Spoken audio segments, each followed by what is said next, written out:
Depuis quelques jours, le pays est concerné par un phénomène climatique. Conséquence, des pluies torrentielles se sont abattues sur le centre et le nord de la Nouvelle-Calédonie. Donc là, ce qui est important, c'est d'essayer au maximum de faire le drainage dans les champs, faire des caniveaux, tout. Parce que dès que l'eau elle passe, il faut que ça sèche le plus rapidement possible, notamment pour les ignames. C'est pour éviter ce qu'on appelle l'anthracnose. C'est les feuilles qui se mettent à brûler, là, c'est un champignon. Des épisodes pluvieux qui rendent les cultures plus fragiles et qui augmentent le risque de développer des maladies. Après les inondations, Glenn, technicien agricole à la DDE de Poindimé, se rend sur le terrain pour mesurer les impacts. Là, elle est passée où par rapport à ici là? C'est toujours en contrebas du... Elle est passée en bas? Parce que c'est sur le bagnon.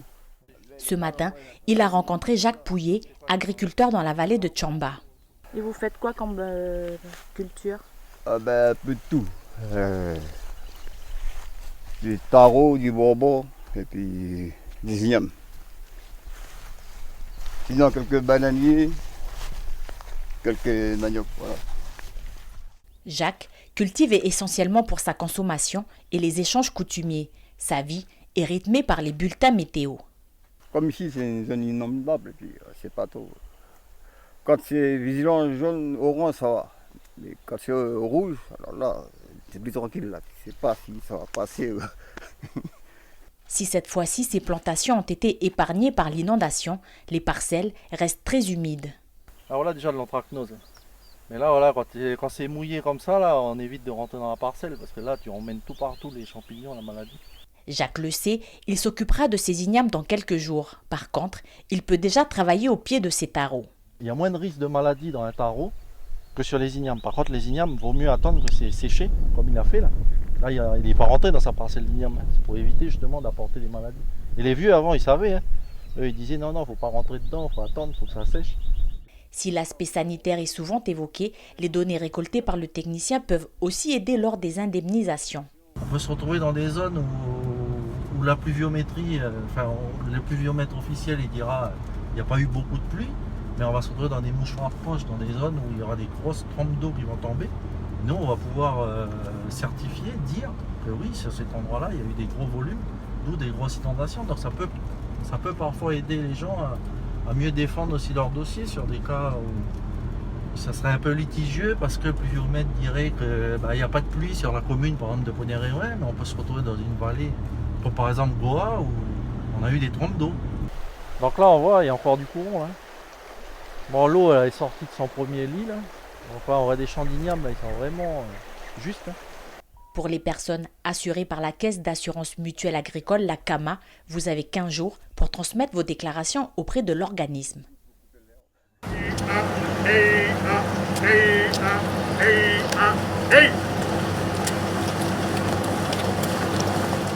Coup d'envoi de la PMI-PDN, la période militaire d'initiation et de perfectionnement à la défense nationale. Durant 5 semaines, ces 42 jeunes suivront une formation militaire théorique et pratique sur la base navale de Nouméa. Parmi eux, Julie et Bradley. Ces 2 jeunes n'ont pas hésité à sacrifier ces 5 semaines de vacances. Quand j'ai voulu m'engager auprès d'un CIRFA, donc on m'a dit de d'abord effectuer une préparation militaire marine et ensuite m'engager à l'issue de cette préparation. C'est des concessions à faire parce qu'on ne va pas sortir avec les copines, mais on reste au sein de la base navale. Donc moi ça me plaît beaucoup parce qu'on en apprend énormément. C'est pas du temps perdu parce que c'est vraiment enrichissant avec le paysage qu'on a tous les jours. On fait plein de découvertes, plein de rencontres, donc c'est super. Pour découvrir les milieux militaires. Après, je suis plutôt à l'aise à la marine du côté de la mer, du coup j'ai plutôt préféré le côté de la marine. Je suis là plutôt pour apprendre, il n'y a rien qui pourrait me faire peur plus ou moins. Ce sera plus au niveau des notions militaires où j'apprends un peu, mais sinon du milieu pour les notions maritimes, je m'en sors plutôt bien. Chaque année, le nombre de candidats au programme ne faiblit pas. Cette année, 150 candidatures ont été reçues. Preuve que ce stage plaît aux jeunes Calédoniens.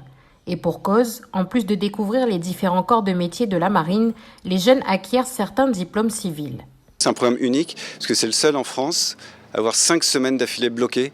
Donc unique par la durée et unique également par le nombre de brevets et de certificats qu'ils ont à l'issue. Parce qu'ils auront un certificat de secourisme, ils auront le permis bateau côtier, ils auront également le certificat radiophoniste. Donc on leur fournit beaucoup d'expérience grâce aux opportunités qu'offre le monde de la mer. En raison du contexte sanitaire, il a fallu revoir l'organisation du programme pour pouvoir accueillir les 42 stagiaires. Ça a demandé une organisation bien différente. Déjà, ça a commencé par l'obligation vaccinale des stagiaires, donc ils sont tous vaccinés. Ensuite, il a fallu diviser en deux le groupe de 22. Donc, nous avons 2 groupes de 21 élèves qui se succèdent tous les 2 jours, ce qui nous a demandé de densifier le programme, moins de pauses et d'élargir les horaires. À l'issue du stage, une cérémonie de clôture est prévue. Un moment qui doit permettre de rassembler marins, anciens marins ainsi que les jeunes et leurs familles sur le site de la base navale. Docteur Fanstil, bonjour. Bonjour. Vous êtes médecin de prévention à la DAS. Il y a 6 jours, le gouvernement a autorisé les injections de la dose de rappel, on appelle aussi 3e dose. On a eu pas mal de questions à ce sujet. D'ici 10 jours, le 15 janvier donc, toute la population vaccinable devrait avoir reçu leur dose de rappel, la 3e dose, vous confirmez? Oui, tout à fait. En fait, la dose de rappel se faisait entre 6 à partir de 5 mois. Maintenant, elle a avancé à partir de 3 mois après la 2e injection. Et si les personnes de plus de 65 ans n'avaient pas leur dose de rappel avant le 15 décembre, leur passe sanitaire n'était plus valide. Et à partir du 15 janvier, ce sera pour les moins de 65 ans. Pourquoi vous avoir élargi l'injection de cette 3e dose à tous? Pour être plus efficace contre le variant Omicron, puisque 2 doses protègent à peu près à 30% contre le variant Omicron pour les formes graves et à 70% quand on a les 3 doses, c'est-à-dire avec la dose de rappel. Alors concrètement, comment ça se passe? Parce que si on a reçu une dose, sa 2e dose par exemple en décembre, c'est beaucoup trop tôt là pour recevoir sa dose de rappel. Oui, donc les gens qui viennent d'avoir leur 2e dose, eux auront un pass qui sera valide encore pendant 7 mois, mais ils pourront faire leur dose de rappel dès 3 mois après cette 2e dose. Et je les encourage fortement à faire cette dose de rappel le plus tôt possible, c'est-à-dire au moins 3 mois après cette 2e dose, pour avoir une protection maximale contre le variant Omicron quand il rentrera sur le territoire, et sachant que cette protection optimale n'est efficace que 15 jours après cette dose de rappel. Donc ils sont pas, leur passe n'est pas désactivé automatiquement le 15 janvier. Pour eux, c'est beaucoup trop tôt de oui, recevoir. Tout dépend des délais entre cette dose de 2e dose et cette dose de rappel. Alors justement, par rapport aux délais, les délais ils sont aussi différents selon le vaccin que l'on a reçu? Oui, tout à fait. En fait, on a plusieurs schémas possibles. Donc, les gens qui ont eu 2 vaccins Pfizer auront une dose de rappel à partir de 3 mois après cette 2e dose. Pour les gens qui ont eu un vaccin Johnson, il faut une dose de vaccin ARN messager entre 1 à 2 mois après cette première injection de Janssen. Et après, il y aura une dose de rappel, donc 6 mois après cette 2e injection, qui pour l'instant est aussi une dose de vaccin ARN messager. Peut-être dans l'avenir, ça pourrait être également un vaccin Johnson, mais pour l'instant, ce n'est pas officiel. Vous avez dit que c'était pour contrer l'épidémie liée au variant Omicron. Donc on sait aujourd'hui que le vaccin que nous avons reçu est efficace contre ce variant? Oui, tout à fait. Alors, la protection descend quand on n'a que 2 injections, mais par contre elle remonte efficacement quand on a eu 3 injections.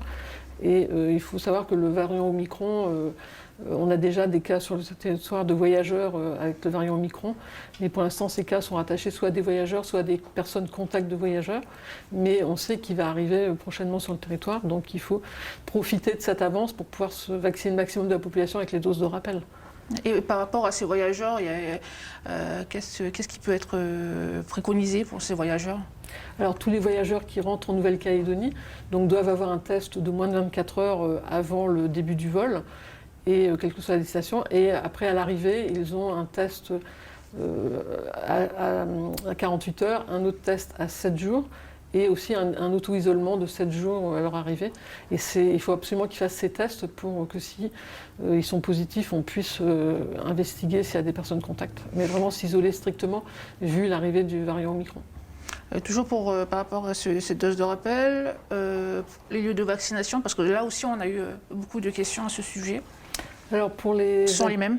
Pour les adultes, ça n'a pas changé. Donc actuellement sur Nouméa, par exemple, il y a le centre de receiving, le centre de Montravel, le centre au niveau de la mairie de Nouméa. Et après, il y a des CMS. Bon, il y a le CHN dans le Nord, on connaît. Et après, il y a différentes CMS sur le territoire. Mais là, il faut aller regarder régulièrement sur le site du gouvernement où sont marqués les différents centres avec les horaires et s'il y a des rendez-vous ou pas. Donc, voir au jour le jour. Autre actualité, la vaccination des enfants de 5 à 11 ans. La campagne sera lancée lundi prochain dans 2 centres de vaccination à Nouméa. Alors on sait que 75,56% de la population vaccinable ont reçu un schéma vaccinable complet, ce qui est pas mal déjà. Quel est l'intérêt de vacciner les enfants? Alors les enfants, effectivement, font moins de formes graves, mais on voit quand même qu'il y en a certains qui font des formes graves en métropole, mais surtout, ils sont aussi porteurs du virus. Donc si on veut diminuer la circulation du virus, il faut également vacciner les enfants. Effectivement, au début, on va avoir 2 centres de vaccination, donc le centre de Réciving et le centre de Montravel, mais ce sera des vaccinations sur rendez-vous puisque c'est des flacons multidoses également. Docteur Francil, merci d'avoir accepté notre invitation. Merci. En ce premier dimanche de l'année, l'agent consulaire des États-Unis doit faire le coursier. Il rend visite et approvisionne les touristes américains qui ont dû s'isoler. C'est le cas de la famille Gordon. C'est à son retour à Tahiti, après une semaine dans un hôtel de Bora Bora, qu'elle apprend la mauvaise nouvelle. So we tried to take a test to get back home, just like assuming everything was fine, and it turned out that the test was positive. We didn't really have much of a choice, we came to this apartment and we're just kind of waiting until I have a negative test to go back home, and for now we're just staying in this apartment until that happens. No, so my family all had negative tests yesterday, so they were able to go back home, and then my dad's also negative test, but he has to stay here with me because I'm underage. Comme tous les voyageurs américains, Gordon et sa famille ont dû présenter 2 tests négatifs pour entrer au Fénois, en plus d'être vaccinés. C'est donc au cours de leur séjour qu'ils auraient contracté le virus.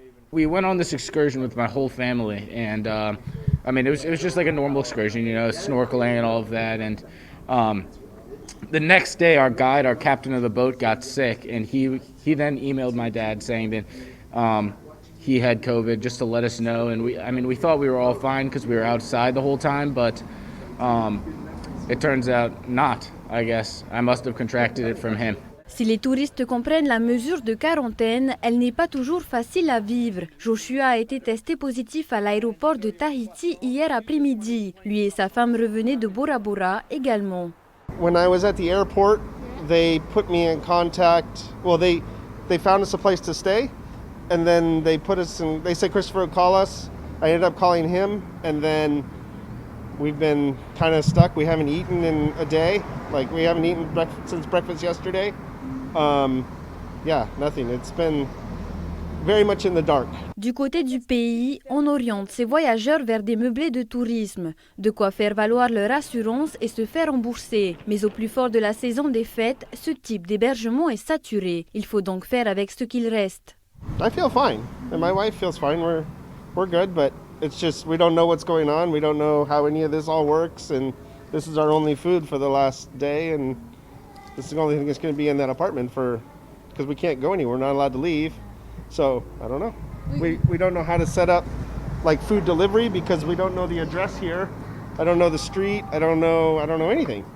And I don't know, all the apps are in French, so we can't sign up, and so it's hard. La situation devrait s'améliorer d'ici 5 à 10 jours selon les services du tourisme. C'est sur le plan sanitaire que les indicateurs devraient s'agiter. Le nombre de touristes concernés en dit long sur la propagation du virus à Tahiti et maintenant aussi dans les îles.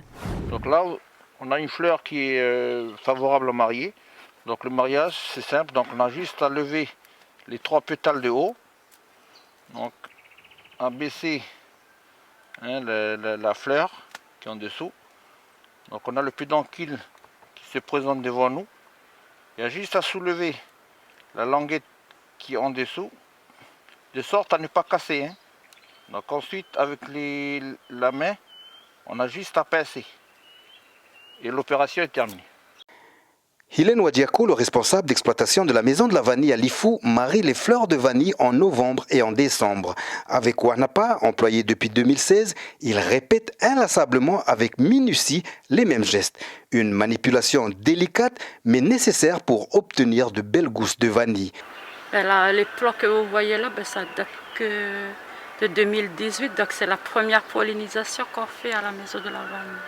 Une première pollinisation sous cette serre qui compte 600 plants, un choix réfléchi par la Maison de la Vanille afin de contribuer à l'augmentation de la production de ce produit de luxe qui a chuté de 50% depuis 2015.